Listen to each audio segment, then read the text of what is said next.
Today we are grateful to have Sir Sampangaya R. Sir with us, who is an esteemed senior counselor and one of the best social worker. We are indeed grateful to have you, sir. Welcome, sir.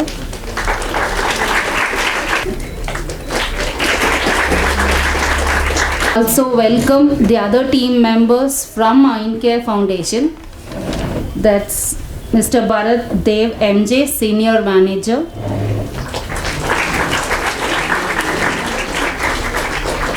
We also have Mrs. Chaitra Shri R. Naika, Counseling Psychologist and Program Manager, and also Mr. Sanjeet, representative from Mindcare.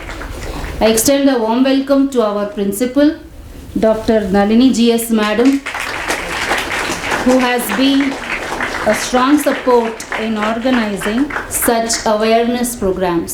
ಸ್ನೇಹಿತರೆ ಎಲ್ಲರಿಗೂ ನಮಸ್ಕಾರ. ಇವತ್ತು ನಮಗೆ program ಮಾಡೋದಕ್ಕೆ ಅನುಕೂಲ ಮಾಡಿಕೊಟ್ಟಂಥ ಪ್ರಿನ್ಸಿಪಾಲ್ಗಳು, ಆಮೇಲೆ wise principal ಎಲ್ರಿಗೂ ಒಂದು ನಮಸ್ಕಾರ. ಏನು ಇದರಲ್ಲಿ ವಿಷಯ ಅಂದರೆ ಮೇಯ್ನಾಗಿ ನಮಗೆ ಎಜುಕೇಷನ್, ವಿದ್ಯಾಭ್ಯಾಸ, ಇದು ನನ್ನ ಮನೆಯವರು ನಮ್ಮನ್ನು ಕಾಲೇಜಿಗೆ ಕಳಿಸ್ತಾ ಇದ್ದಾರೆ. ಆ ವಿದ್ಯಾಭ್ಯಾಸನೇ ನಮ್ಮ ಜೀವನ.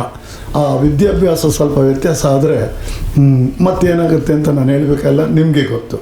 ಬಟ್ ಆ ವಿದ್ಯಾಭ್ಯಾಸದ ಬಗ್ಗೆ ನಾವು ಕಾನ್ಸಂಟ್ರೇಟ್ ಮಾಡಬೇಕು. ಆ ವಿದ್ಯಾಭ್ಯಾಸನ ಕೆಡಿಸೋದು ಯಾವುದು, ಅಲ್ಲಿ ಡೈವರ್ಟ್ ಮಾಡೋದು ಯಾವುದು? ಈ ದಿನಗಳಲ್ಲಿ ಭಾಳ ಒಂದು ಕೆಟ್ಟ ಹವ್ಯಾಸ ಆಗಿದೆ ಎಲ್ಲ ಕಾಲೇಜುಗಳಲ್ಲೂ. ಈ ಡ್ರಗ್ ಅಡಿಕ್ಷನ್ ಅನ್ನೋದು, ಈ ಆಲ್ಕೋಲಿಸಮ್ ಅನ್ನೋದು ಸುಮ್ಮನೆ ಸಿಕ್ಕಾಪಟ್ಟೆ ಬೆಳೀತಾ ಇದೆ. ಸುತ್ತಮುತ್ತು ಆ ಕಾಲೇಜ್ ಸುತ್ತು ಆವರಣಗಳಲ್ಲಿ ಎಲ್ಲ ಕಡೆ ಪಾರ್ಕ್ಗಳಲ್ಲೂ ಪೆಡ್ಲಿಂಗ್ಸ್ ನಡೀತಾ ಇದೆ. ಇಲ್ಲಿ ಯಾರೋ ಕೆಲವು ಸ್ಟೂಡೆಂಟ್ಸು ಅವ್ರ ಮಾತಿಗೆ ಮರಳಾಗಿ ಅಡಿಕ್ಟ್ ಆಗಿಬಿಟ್ರೆ ಆ ಸ್ಟೂಡೆಂಟ್ಸ್ನ ಮತ್ತೆ ತಿರುಗಿ ಇಡೀ ಕಾಲೇಜನ್ನ ಕೆಡಿಸ್ತಾರೆ. ಅದರಿಂದ ಆ ಕಾಲೇಜ್ ಸ್ಟೂಡೆಂಟ್ಸನ್ನ ಯಾಮಾರಿಸಿ ಅವ್ರನ್ನ ಈ ದಿಕ್ಕಿಗೆ ಎಳೆಯುವಂಥವರು ಆ ಪೆಡ್ಲರ್ಸು. ಅವರ ಲಾಭಕ್ಕೋಸ್ಕರನೋ ಅಥವಾ ನಮ್ಮ ದೇಶನ ಹಾಳು ಮಾಡೋಕ್ಕೆ ಅಂತನೋ ಈ ಥರ ಮಾಡ್ತಾಯಿದ್ದಾರೆ. ಅದರಿಂದ ಇಲ್ಲಿ ನಾವೇನಾದರೂ ಸ್ವಲ್ಪ ಸ್ಟೂಡೆಂಟ್ಸು ಅತ್ಲ ಕಡೆ ನೆಗೆಟಿವ್ ಪೀರ್ ಗ್ರೂಪ್ ಕಡೆ ಗಮನ ಕೊಟ್ಟಿದ್ದೇ ಆದರೆ ನಮ್ಮ ಜೀವನ ಹಾಳಾಗುತ್ತೆ. ಇಲ್ಲಿ ಒಂದು ವಿಷಯ ಹೇಳೋಕ್ಕೆ ಇಷ್ಟಪಡ್ತೀನಿ. ಮಕ್ಕಳು ಅಂದರೆ ಏನು, ತಾಯಿ ತಂದೆ ಅಂದರೆ ಏನು? ಸೊ ನಮಗೆಲ್ಲ ನಿಜವಾಗ್ಲೂ ನೋಡಿದ್ರೆ ನಮ್ಮ ತಂದೆ ತಾಯಿ ಕೂಡ ಮಕ್ಕಳಾಗಿದ್ದಾರೆ ಅಲ್ವಾ? ಆ ಮಕ್ಕಳನ್ನ ಅವ್ರ ತಂದೆ ತಾಯಿಗಳೇ ಸಾಕಿದ್ರಲ್ವಾ? ಆ ಮಕ್ಕಳು ಆ ತಂದೆ ತಾಯಿಗಳ ಬಗ್ಗೆ ನಾವು ಮಕ್ಕಳಾಗಿದ್ದಾಗ ಎಷ್ಟು ಪ್ರೀತಿ ಇಟ್ಕೊಂಡಿರ್ತೀವಲ್ಲ. ಪ್ರಪಂಚ ನಮಗೇನು ಗೊತ್ತಿರಲ್ಲ, ತಾಯಿ ತಂದೆನೇ ಪ್ರಪಂಚ ಅಂದ್ಕೊಂಡಿರ್ತೀವಿ. ಅದೇ ಥರ ಬೆಳಿತೀವಿ, ನಮ್ಮನ್ನು ಬೆಳೆಸ್ತಾರೆ. ಬೆಳೆದ ಮೇಲೆ ಏನಾಗ್ತೀವಿ? ಬಾಲಕರಾಗ್ತೀವಿ. ಬಾಲಕರಾದಮೇಲೆ ಅಲ್ಲಿ ಇಲ್ಲಿ ಹುಡುಗರ ಜೊತೆ ಆಟ ಆಡ್ತೀವಿ. ಮತ್ತು ತಿರುಗಿ ನಮ್ಮ ಲೈಫ್ ಸ್ಟೈಲ್ ಚೇಂಜ್ ಆಗುತ್ತೆ. ಅಲ್ಲಿಂದ ನೆಕ್ಸ್ಟ್ ಏನಾಗುತ್ತೆ? ನಮ್ಮಲ್ಲಿ ಬೆಳವಣಿಗೆ ಆಗುತ್ತೆ, ಬಯೋಕೆಮಿಸ್ಟ್ರಿ ಚೇಂಜ್ ಆಗುತ್ತೆ. ನಾವು ವಯಸ್ಕರಾಗ್ತೀವಿ. ವಯಸ್ಕರಾದಮೇಲೆ ನಾವು ನೋಡೋ ನೋಟ, ನಮ್ಮ ಭಾವನೆಗಳು ಕಂಪ್ಲೀಟಾಗಿ ಬದಲಾವಣೆ ಆಗುತ್ತೆ. ಇದು ಜೀವನದ ಮೌಲ್ಯಗಳು. ಇಷ್ಟೆಲ್ಲ ಮನುಷ್ಯರು ಬದುಕಿದ್ರು ಕೂಡ ತಮ್ಮ ಮಕ್ಕಳಿಗೋಸ್ಕರ ತಾಯಿ ತಂದೆ ಏನು ಬೇಕಾದರೂ ಮಾಡೋದಕ್ಕೆ ರೆಡಿ. ಆ ಮಗುನ ಕಾಲೇಜಿಗೆ ಕಳಿಸ್ತಾ ಇದ್ವಿ. ಕಾಲೇಜಿಗೆ ನಿಮ್ಮ ಮಗುನ ನೀವು ಕಳಿಸ್ತಾ ಇದ್ರಿ. ದೊಡ್ಡವರಾದಮೇಲೆ ನಿಮ್ಮ ಮಗು ಕಾಲೇಜಿಗೆ ಬರ್ತಾ ಇದೆ. ಬಂದಾಗ ಯಾವತ್ತೋ ಒಂದು ದಿವಸ ಗಾಂಜಾ ಸೇದ್ಕೊಂಡು ಅಥವಾ ಕುಡ್ಕೊಂಡು ನಿಮ್ಮ ಮನೆಗೆ ಬಂದಾಗ ಅವರ ಸ್ಥಿತಿ ನೋಡಿದಾಗ ಆ ತಂದೆ ತಾಯಿಗಳ ಸ್ಥಿತಿ ಏನು ಅಂದ್ಕೊಳ್ತೀರಿ ಮಾನಸಿಕವಾಗಿ ಅಲ್ವಾ? ಅದೇ ಥರ ನೀವು ಸ್ಟೂಡೆಂಟ್ಗಳು ನಿಮ್ಮನ್ನು ಕಳಿಸ್ಬಿಟ್ಟು ಕಾಯ್ತಾ ಇದ್ದಾರೆ. ಅವ್ರು ಏನಕ್ಕೆ ಕಾಯ್ತಾ ಇದ್ದಾರೆ ಅಂದರೆ, ನನ್ನ ಮಗ ಓದ್ತಾನೆ, ಹೆಸರು ತರ್ತಾನೆ, ನನ್ನ ಮಗಳು ಓದ್ತಾಳೆ, ಹೆಸರು ತರ್ತಾರೆ, ನಮಗೆಲ್ಲ ಒಳ್ಳೆ ಹೆಸರು ಬರುತ್ತೆ, ನಾನು ಹುಟ್ಟಿದ್ದಕ್ಕೂ ಸಾರ್ಥಕ ಆಯಿತು, ನನ್ನ ಮಗ ಬೆಳೆದು ಅವನು ಇಡೀ ಭಾರತ ದೇಶಕ್ಕೆ ಒಳ್ಳೇದು ಮಾಡ್ತಾನೆ, ಒಳ್ಳೆ ಪ್ರಜೆ ಆಗ್ತಾನೆ ಅಂತ ಕಾಯ್ತಾ ಇದ್ದಾರೆ. ನೀನು ಗಾಂಜಾ ಸೇದ್ಕೊಂಡು ತಟ್ಟಾಡ್ಕೊಂಡು ಮನೆಗೆ ಹೋದರೆ ಅಥವಾ ಕುಡ್ಕೊಂಡು ಮನೆಗೆ ಹೋದರೆ ಅವ್ರು ಏನಾಗ್ಬೋದು? ಅವ್ರ ಮನಸ್ಸು ಏನಾಗ್ಬೋದು? ಅವ್ರು ಏನಾಗ್ಬೋದು? ಸ್ವಲ್ಪ ಆಲೋಚನೆ ಮಾಡೋಣ. ದಿಸ್ ದ ರೆಸ್ಪಾನ್ಸಿಬಿಲಿಟಿ ಬರೀ ನಿಮ್ಮದು ಅಷ್ಟೇ ಅಲ್ಲ, ನಮ್ಮ ದೇಶದ್ದು ಕೂಡ. ನೀನಲ್ಲಿ ತಗೊಳ್ಳೋದ್ರಿಂದ ಏನಾಗುತ್ತೆ ಅಂದರೆ ನಿನ್ನ ವಿದ್ಯಾಭ್ಯಾಸ ಕುಂಠಿತವಾಗಿಬಿಡುತ್ತೆ. ಹೋಯ್ತಾ ವಿದ್ಯಾಭ್ಯಾಸ? ಹೋಯ್ತು. ಒಂದು ಕಡೆ ಡ್ರಗ್ ಅಡಿಕ್ಷನ್ನು, ಒಂದು ಕಡೆ ವಿದ್ಯೆನ ಹಿಡ್ಕೊಳ್ತೀನಿ ಅಂದರೆ ಮುಟ್ಟಾಳ್ತನ ಆಗೋಯ್ತು. ಸಾಧ್ಯನೇ ಇಲ್ಲ. Mood altering substance. Mood alter ಆಗೋದು ಅಂದರೆ ಏನು? ತನ್ನತ್ವನ ಕಳ್ಕೊಳ್ಳೋದು. ತನ್ನತ್ವನ ಕಳ್ಕೊಂಡ್ಮೇಲೆ ಏನಿದೆ? ಡ್ರಗ್ಸ್ ಯೂಸ್ ಮಾಡೋದೇ ಆದರೆ ಪ್ರಜ್ಞೆಯಲ್ಲಿರುತ್ತೆ. ಡ್ರಗ್ಸ್ ಯೂಸ್ ಮಾಡೋದ್ರಿಂದ we lose the conscious, we are drifted into the subconscious. ಸಬ್ ಕಾನ್ಷಿಯಸಲ್ಲಿ ನೀನು ಇರೋದು ಒಂದೇ, ಸಾಯೋದು ಒಂದೇ. ಇವತ್ತು ನಾವು ಸ್ಟಡಿ ಮಾಡ್ತಾ ಇದ್ದೀವಿ, ವಿದ್ಯೆಗೆ ಭಾಳ ಇಂಪಾರ್ಟೆನ್ಸ್ ಕೊಡ್ತಾ ಇದ್ದೀವಿ. ವಿದ್ಯೆ ಬೇಕೇ ಬೇಕು, ಆದರೆ ಮಾನವೀಯ ಧರ್ಮ ಮೌಲ್ಯಗಳಿಲ್ಲದೆ ಇದ್ದರೆ ವಿದ್ಯೆ ಏನು ಪ್ರಯೋಜನ ಮಾಡೋದಿಲ್ಲ. ಇವತ್ತು ಡಬಲ್ ಡಿಗ್ರಿ ಮಾಡೋರು, ಟ್ರಿಪಲ್ ಡಿಗ್ರಿ ಮಾಡೋರು ಕೂಡ ಆ ಮೌಲ್ಯಗಳನ್ನ ಕಳ್ಕೊಂಡ್ರು ಅಂದರೆ ಹುಚ್ಚರು. ಆ ವಿದ್ಯೆನ ನುಂಗಿ ಬಿಡುತ್ತೆ. ಯಾವುದು ನುಂಗೋದು? ಅಡಿಕ್ಷನ್. ಡ್ರಗ್ಸ್ ಇರ್ಬೋದು, ಆಲ್ಕೋಹಾಲ್ ಇರ್ಬೋದು, ಗೊತ್ತಾಯ್ತಾ? ಇದು ನಾವೇನು ಮಾತಾಡ್ತಾ ಇದ್ದೀವಿ, ಇದು ಎಲ್ಲ ಒಂದು ರಾಜಾಜಿ ನಗರದಲ್ಲಿ ಒಂದು ಮೂಲೆಯಲ್ಲಿ ಒಂದು ಸ್ಕೂಲಲ್ಲಿ ನಿಂತ್ಕೊಂಡು ಮಾತಾಡೋ ವಿಷಯ ಅಲ್ಲ ಇದು. ಇವತ್ತು ಮೈಂಡ್ ಕೇರ್ ಇನ್ಸ್ಟಿಟ್ಯೂಷನ್ ನಿಮ್ಗೊಂದು ಮೆಸೇಜ್ ಕೊಡ್ತಾ ಇದೆ. ವರ್ಲ್ಡ್ ವೈಡ್ ಪ್ರೋಗ್ರಾಮ್ ಇದು. ಪ್ರಪಂಚದಲ್ಲಿ ಎಲ್ಲಿದ್ದರೂ ಕೂಡ, ಯಾರು ಯೂಸ್ ಮಾಡಿದ್ರು ಕೂಡ ಅಲ್ಲಿ ಪ್ರತಿಯೊಬ್ಬರ ಮನೆಯಲ್ಲೂ ಕಷ್ಟಪಡಲೇಬೇಕು, ಅವನು ಯಾರಾದರೂ ಆಗಿರಲಿ. Tension leads to the killing the brain cells. ಇಲ್ಲಿ ತಂದೆ ತಾಯಿಗಳು ಅವ್ರನ್ನ ಕಾಪಾಡಬೇಕು. ಅವ್ರನ್ನ ಎಳೆ ಮಕ್ಕಳದ ಎಳೆ ಬ್ರೈನ್ನ ನಾಶ ಮಾಡ್ತೀನಿ. ನಾಶ ಮಾಡಬೇಕಂತ ಮಾಡಲ್ಲ ಒಬ್ಬ ಅಡಿಕ್ಟು, ನಾಶ ಮಾಡಬೇಕಂತ ಮಾಡಲ್ಲ ಒಬ್ಬ ಕುಡ್ಕ. ಮನುಷ್ಯತ್ವ ಕಳ್ಕೊಂಡಿದ್ದಾನೆ. ಕಳ್ಕೊಳ್ಳೋಕೆ ಕಾರಣ ಯಾವುದು? ಅಡಿಕ್ಷನ್. ಅಡಿಕ್ಷನ್ ಅನ್ನೋದು ಯಾವ ಮಟ್ಟಕ್ಕೆ ತೊಗೊಂಡೋಗುತ್ತೆ ಅಂದರೆ ವಿದ್ಯೆನ ನುಂಗು ಬಿಡುತ್ತೆ, ತಪ್ಪು ದಾರಿ ಕರ್ಕೊಂಡೋಗುತ್ತೆ. ಎಷ್ಟೆಷ್ಟೆಲ್ಲ ಬುದ್ಧಿವಂತ ಆದರೂ ಏನು ಪ್ರಯೋಜನ ಇಲ್ಲ. ಅಲುಸಿನೇಷನ್ ಅಂದರೆ ಬುದ್ಧಿ ಭ್ರಮಣೆ. ಕುಡಿದು ಬ್ರೈನ್ ಸೆಲ್ ಸಾಯ್ತಾ ಕಾನ್ಷಿಯಸ್ ತಪ್ಪಿ ಸಬ್ ಕಾನ್ಷಿಯಸ್ಸಲ್ಲಿ ಇದ್ದು ಕಾನ್ಷಿಯಸ್ಸಲ್ಲಿ ಜೀವನ ಮಾಡಲ್ಲ. I am talking to psychological patient students ಹತ್ರ ಮಾತಾಡ್ತಾ ಇದ್ದೀನಿ. ಮಾಡಿ ಕಾನ್ಷಿಯಸ್ನ ಕಳ್ಕೊಂಡ್ಮೇಲೆ is living in the subconscious. ಆ ಸಬ್ ಕಾನ್ಷಿಯಸ್ಸಲ್ಲಿ ಏನು ವಿಷಯಗಳಿದೆ ಅದ್ರ ಬಗ್ಗೆ ಜೀವನ ಮಾಡ್ತಾನೆ. ಅವನು ಕಾನ್ಷಿಯಸ್ಸಲ್ಲಿ ಸತ್ತೋಗಿದ್ದಾನೆ.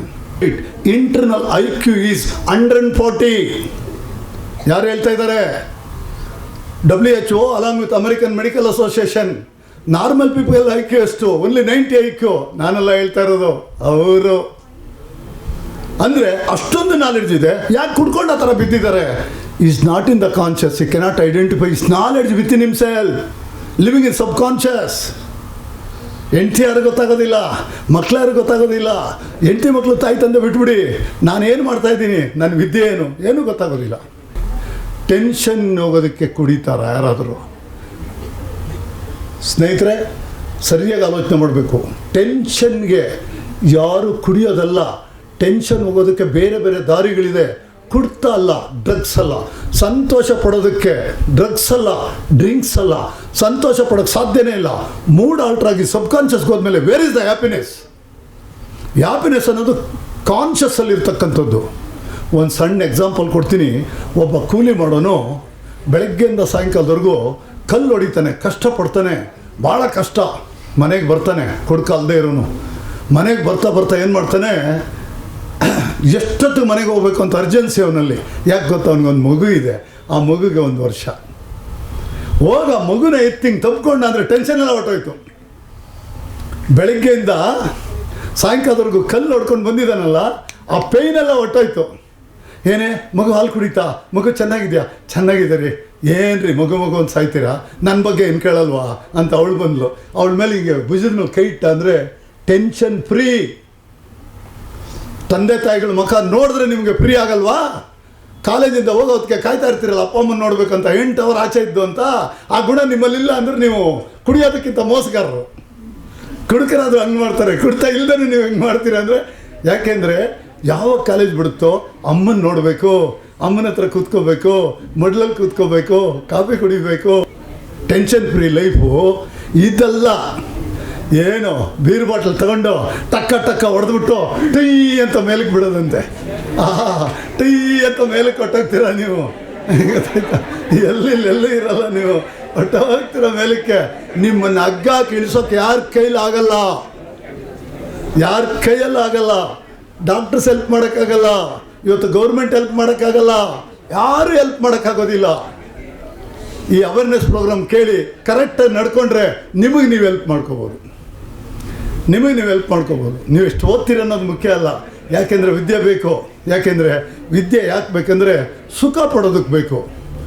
ಆ ಸುಖ ಪಡಬೇಕಾದ್ರೆ ಕಾನ್ಷಿಯಸ್ ಮೈಂಡ್ ಇರಬೇಕು. ಆ ಕಾನ್ಷಿಯಸ್ ಮೈಂಡು ಸಬ್ ಕಾನ್ಷಿಯಸ್ ಕಳಿಸೋದಲ್ಲ.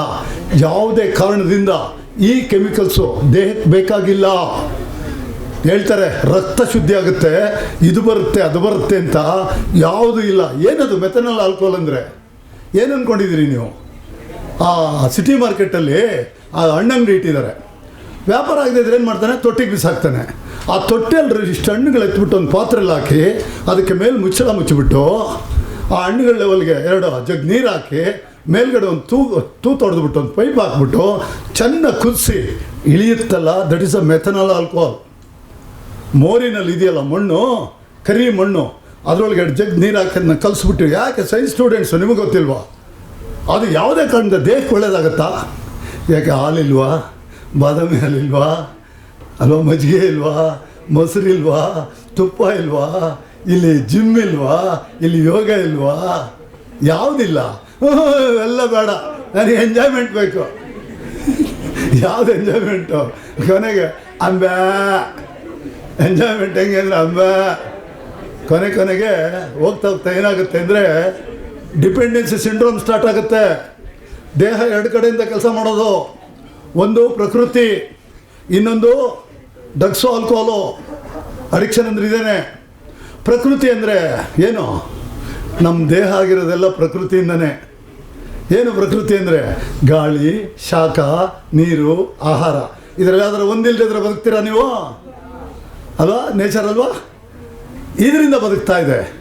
ಆದರೆ ಕೆಮಿಕಲ್ಸ್ ಏನಾದ್ರು ತಗೊಳ್ಳೋಕೆ ಶುರು ಮಾಡಿದ್ರೆ ಬಾಡಿ ಹತ್ತಲ ಕಡೆ ಟರ್ನ್ ಆಗ್ತದೆ. That is called the addiction. ಯಾವಾಗ ಅದನ್ನು ಹಿಡ್ಕೊಳ್ತೀರಿ ಮುಗೀತು, ಅದಿಲ್ಲದೆ ಕೆಲಸ ಮಾಡಲ್ಲ ಬಾಡಿ. ವ್ಯಕ್ತಿತ್ವನ ಬೆಳೆಸ್ಕೊಳ್ಳೋರು, ಏನೋ ಭಾಳ ಸುಖವಾಗಿ ಮುಂದಕ್ಕೆ ದೇಶನ ಕಾಪಾಡೋರು ನಿಮ್ಗೆ ಹೇಗಿರ್ಬೇಕಂದ್ರೆ, ಎಲ್ಲೇ ಯಾವುದಾದ್ರೂ ಸ್ವಲ್ಪ ವ್ಯತ್ಯಾಸ ಆದರೂ ಕೂಡ ನೆಗೆಟಿವ್ ಆಗಿ ಅವನನ್ನು ಮಾತಾಡ್ತಾನೆ ಅಂದರೆ ಅವನ ಮೇಲೆ ಎಗನಿಸ್ಟ್ ಮಾಡ್ಕೊಬೇಡಿ, ಅವನ ಮೇಲೆ ಗಲಾಟೆ ಮಾಡ್ಕೊಬೇಡಿ, ನಮಸ್ಕಾರ ಮಾಡಿ ಅಲ್ಲಿಂದ ಆಚೆಗೆ ಬಂದ್ಬಿಡಿ. ಅಲ್ಲ, ಹುಟ್ಸು ನಿನ್ನೊಳಗಡೆನೆ. ಇವತ್ತು ನಿನ್ನ ಕಾಲೇಜು ವಿದ್ಯೆ ಜೊತೆಗೆ ಇದು ಕೊಡ್ತಾ ಇದೆ, ಅಡಿಕ್ಷನಾಲಜಿ ಅನ್ನೋ ಸಬ್ಜೆಕ್ಟ್ ಕೊಡ್ತಾ ಇದೆ. ಪರೀಕ್ಷೆ ಮಾಡ್ಬೋದು ನೀನು. ನಮ್ಮ ಏರಿಯಾದಲ್ಲಿ ಫ್ರೀಯಾಗಿ ಒಂದು ಮಾಡಿದ್ರೆ ನನ್ನ ಸ್ವಂತ ಟೈಮಲ್ಲಿ ನನ್ನ ಸ್ವಂತ ಪೆಟ್ರೋಲ್ ಹಾಕ್ಕೊಂಡು ನನ್ನ ಗಾಡಿನಲ್ಲಿ ನಿಮ್ಮ ಮನೆ ಹತ್ರ ಬಂದು ಮಾಡ್ತೀನಿ. 100 ಮನೆ ಇರ್ಬೋದು, 100 ಮನೆಯಲ್ಲಿ ಅಡಿಕ್ಷನ್ ಇಲ್ಲದೆ ಇರೋ ಮನೆ. ಅಡಿಕ್ಷನ್ ಯಾರು ಮಾಡ್ತಾರೆ, ಏನು ಕಷ್ಟಪಡ್ತಾರೆ, ಅವ್ರ ಕಣ್ಣು ಕೈ ನಿಮ್ದಾಗಿರ್ಬೇಕು. ಅಂದಾಗ ನೀವೇ ಅಡಿಕ್ಷನ್ ಮಾಡ್ತೀರಿ? ಮಾಡೋದಿಲ್ಲ. ಆ ಥರ ಶಬ್ದ ಮಾಡಬೇಕು. ನನಗೆ ನನ್ನ ತಂದೆ ತಾಯಿ ಹುಟ್ಟಿಸಿದರೆ, ಈ ಭಾರತ ದೇಶದಲ್ಲಿ ಹುಟ್ಟಿಸಿದರೆ, ಇವತ್ತು ಭಾರತ ದೇಶದ ಪ್ರಜೆ, ಈ ದೇಶಕ್ಕೆ ನಾನು ಏನಾದರೂ ಮಾಡ್ತೀನಿ ಅಂದರೆ ಈಗ ಇಂಥ ಟೈಮಲ್ಲಿ 2024 ಏನು ಜೊತೆ ತಗೋಬೇಕಂದ್ರೆ ಅಡಿಕ್ಷನ್ ಫ್ರೀ ಊರು ಮಾಡ್ತೀನಿ ನಾನು, ನನ್ನ ಏರಿಯಾ ನಾನು ಮಾಡ್ತೀನಿ ಅಂತ ಶಬ್ದ ತಗೋಬೇಕು ನೀನು. ಆ ಶಬ್ದ ತಗೊಂಡ್ರೆ ನೀನೊಬ್ಬ ಸ್ಟೂಡೆಂಟು ಏನು ಬೇಕಾದ್ರೂ ಮಾಡಬಲ್ಲೆ. ಯಾಕೆಂದರೆ ನೀನು ಒಂದು ಆಲದ ಮರದ ಬೀಜ, ಬ್ಯಾನಿಯನ್ ಟ್ರೀ. ಆ ಬೀಜ ಎಷ್ಟಿದೆ? ರಾಗಿ ಕಾಳಿಗಿಂತ ಚಿಕ್ಕದು. ಅದ್ರ ಒಳಗಡೆ ಇದೆ ಆಲದ ಮರ. ಅದ್ರ ಒಳಗಡೆ ಇದೆ ಆಲದ ಮರ.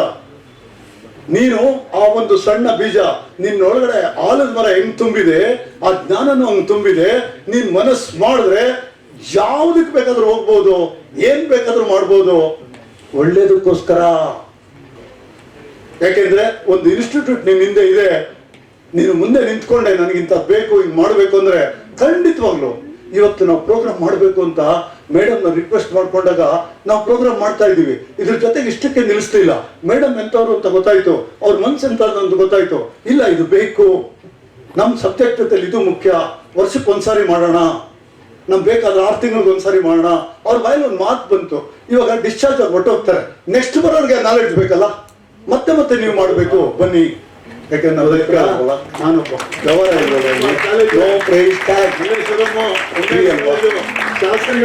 ಮತ್ತೆ ಈಗ ನೀವು ಈ ವಿಷಯ ತಿಳ್ಕೊಂಡ್ರಿ. ಯಾರೋ ನಿಮ್ ಗ್ಯಾಂಗಲ್ಲಿ ಒಬ್ಬ ಅಡಿಕ್ಟ್ ಇದ್ದಾನೆ, ಅವನು ಜಾಸ್ತಿ ಬೆಳವಣಿಗೆ ಆಗ್ತಾ ಇದೆ, ಅವನ್ನ ಗುರುತಿಸ್ತೀರಿ. ಗುರುತಿಸಿ ನೀವು ನಮ್ಮ ಹತ್ರ ಮೆಸೇಜ್ ಕೊಡ್ತೀರಿ. ಅವ್ರ ತಾಯಿ ತಂದೆಗೆ ವಿಷಯ ತಿಳಿಸ್ತೀವಿ. ಅವನ್ನ ರೆಡಿ ಮಾಡೋಕ್ಕೆ ಸಾಧ್ಯ. ಯಾಕೆಂದ್ರೆ ಕಾಲೇಜ್ ಸ್ಟೂಡೆಂಟ್ ಆಗಿರೋವಾಗಲೇ ಬ್ರೈನ್ ಸೆಲ್ಸ್ ಹಾಳಾಗೋಕ್ ಮೊದಲೇ ಅವನ್ನ ತಗೊಂಡು ರೆಡಿ ಮಾಡ್ಬಿಡ್ಬೋದು. ವರ್ಷಾನ್ಗಟ್ಲೆ ತಗೊಂಡು ಬ್ರೈನ್ ಸೆಲ್ಸ್ ಹೋದ್ಮೇಲೆ ಅವನ್ನ ರೆಕ್ಟಿಫೈ ಮಾಡೋದು ಬಹಳ ಕಷ್ಟ. ಎಗೈನ್ ಅಂಡ್ ಎಗೈನ್ ತಿರುಗಿ ಅಲ್ಲೇ ಹೊರಟೋಗ್ತಾನೆ.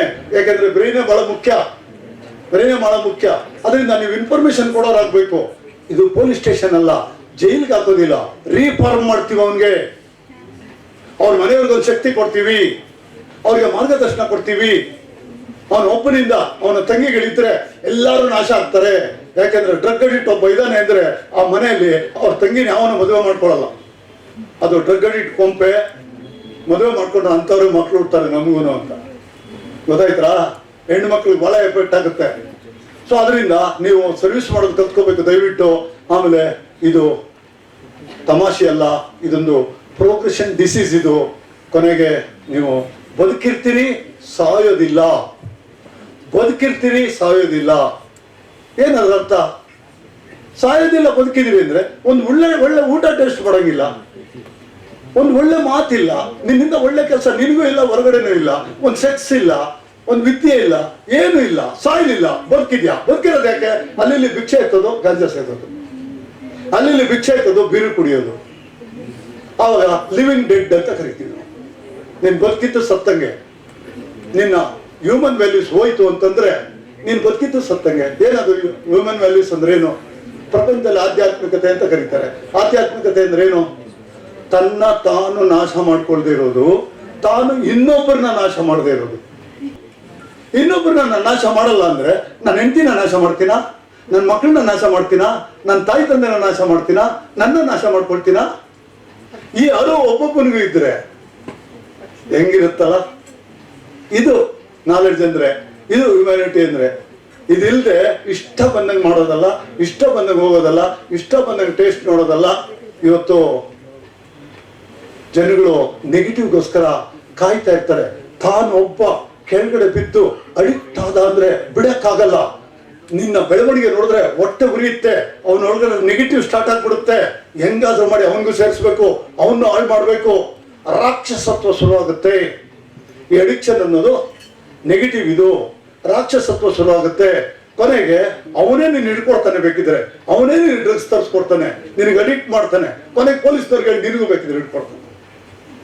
ಅದಕ್ಕೋಸ್ಕರ ವಿಷನ ಯಾವ ತರ ನೋಡ್ತೀವಿ ನಾವು, ಆ ತರ ಅವನು ಎಷ್ಟೇ ನಮ್ಮ ಸ್ನೇಹಿತ ಆಗಿರ್ಬೋದು, ಯಾರೇ ಆಗಿರ್ಬೋದು, ಅದನ್ನ ಉಪಯೋಗಿಸುವಂಥವ್ರನ್ನ ಕೈ ಮುಗಿಬೇಕು. ಜಗಳ ಆಡಬಾರ್ದು, ಕೈ ಮುಗಿಬೇಕು. ಕೈ ಮುಗಿದ್ಬಿಟ್ಟು ಆಯ್ತಪ್ಪ ನನಗೆ ದಮ್ಮಿಲ್ಲ, ನೀನು ಬಹಳ ಕಿಲಾಡಿ, ನೀನು ನೋಡ್ಕೊಳಪ್ಪ ಅಂತೇಳಿ ಸೈಡಿಗೆ ಬಂದ್ಬಿಡ್ಬೇಕು. ಎಷ್ಟೆಲ್ಲ ನಮ್ಮ ಟೀಚರ್ಸ್ ನಮ್ಗೆ ಒಳ್ಳೇದು ಹೇಳ್ಕೊಡ್ತಾರೆ, ಎಷ್ಟೆಲ್ಲ ನಮ್ಮ ತಾಯಿ ತಂದೆ ಒಳ್ಳೇದು ಹೇಳ್ಕೊಡ್ತಾರೆ. ನಿಮಗೆ ಕುಲಗುರು ಇದ್ರೆ ಎಷ್ಟೆಲ್ಲ ಒಳ್ಳೇದು ಹೇಳ್ಕೊಡ್ತಾರೆ ಅಲ್ವಾ? ಅವ್ರ ಮಾತು ಕೇಳಿ, ಇಂಥವ್ರ ಮಾತಲ್ಲ. ಅದಕ್ಕೋಸ್ಕರ ಯಾವಾಗಲೂ ನೆಗೆಟಿವ್ ಗ್ರೂಪ್ ಅನ್ನೋದನ್ನು ಐಡೆಂಟಿಫೈ ಮಾಡಿ ನೋಡಿ. ನಾನು ಬರೀ ಗಂಡಸರಿಗೆಲ್ಲ ಹೇಳ್ತಾ ಇರೋದು, ಇವತ್ತು ಹೆಣ್ಣು ಮಕ್ಕಳದು ಅದೇ ಗತಿ. ನಿಮ್ಗೆ ಬೇಕಾದ್ರೆ ನಾವು ಹೆಣ್ಣು ಮಕ್ಕಳದ ಅವಸ್ಥೆಗಳು ತೋರಿಸ್ತೀವಿ. ನಿಮ್ಮ ಮನೇಲಿ ದೀಪ ಉರಿಬೇಕು, ನಾವು ಅದೇ ನೋಡಬೇಕು. ನನ್ನ ಮನೇಲಿ ದೀಪ ಆರೋದ್ರೆ ನಾನೆಷ್ಟು, ನನ್ನ ಮಗ ಅಡಿಕ್ಟ್ ಆಗೋದ್ರೆ ನಾನೆಷ್ಟು ಕಷ್ಟಪಡ್ತೀನಿ, ಅದೇ ಥರ ನಿನ್ನ ಮನೇಲಿ ನೀನು ಅಡಿಕ್ಟ್ ಆದ್ರೆ ನಿಮ್ಮ ತಾಯಿ ತಂದೆ ಕಷ್ಟಪಡ್ತಾರೆ. ಇದು ನಮ್ಮೆಲ್ಲರದ್ದು ರೆಸ್ಪಾನ್ಸಿಬಿಲಿಟಿ ಅದು. ಓಕೆ, ಇಷ್ಟು ಹೇಳಿ ನಾನು ಪ್ರೀತಿಯಿಂದ ನಿಮ್ಮನ್ನ ಕೇಳ್ಕೊಳ್ತೀನಿ. ಸುಮ್ಮನೆ ತಮಾಷೆಗೆ ತಗೊಳ್ಳಿ, ಈ ತರ ತಪ್ಪು ದಾರಿಗೆ ಯಾವತ್ತು ಕಾಲಿಡಬೇಡಿ. ಯಾಕೆಂದ್ರೆ ವಿದ್ಯೆ ಅನ್ನೋದು ಬಹಳ ದೊಡ್ಡದು. ದಯವಿಟ್ಟು ಯಾರು ಆತರ ಮಾಡಬಾರ್ದು. ಇದು ನಮ್ಮ ವಿಶ್ವಾಸ, ಚಾಲೆಂಜ್ ಅಲ್ಲಪ್ಪ. ದಯವಿಟ್ಟು ಅಡಿಕ್ಷನ್ ಕಡೆ ಹೋಗ್ಬೇಡಿ. ಸ್ಪೋರ್ಟ್ಸ್ ಅಲ್ಲಿ ಇಳೀರಿ. ಎಲ್ಲ ಸ್ಪೋರ್ಟ್ಸ್ ಮೆನ್ಗಳಾಗಿ ಸಖತ್ತಾಗಿ ರೆಡಿಯಾಗಿ ಮನೆ ಚುಕ್ಕಾಣಿ ನೀವು ಹಿಡ್ಕೊಳ್ಳಿ. ಹೇಳಿ ಅಪ್ಪ ಅಮ್ಮನಿಗೆ, ಅಣ್ಣ ನೀನ್ ಸ್ವಲ್ಪ ರೆಸ್ಟ್ ತಗೋ, ನಾನು ನೋಡ್ಕೊಳ್ತೀನಿ ಮನೆ ಅಂತೇಳಿ. ಯಾಕೆಂದ್ರೆ ನಿಮ್ದು ಕಾಲ ಕಲಿಗದ ಮೊದಲನೇ ಪಾದ ಇದು. ಹಿಡ್ಕೊಳ್ಳಿ. ಬಟ್ ಡ್ರಗ್ಸ್ ಆಲ್ಕೋಹಾಲ್ ಮುಟ್ಟಬೇಡಿ. ಮನೆಯನ್ನ ನಡೆಸ್ತೀರಿ, ನಿಮ್ ಶಕ್ತಿನ ತೋರಿಸ್ತಾ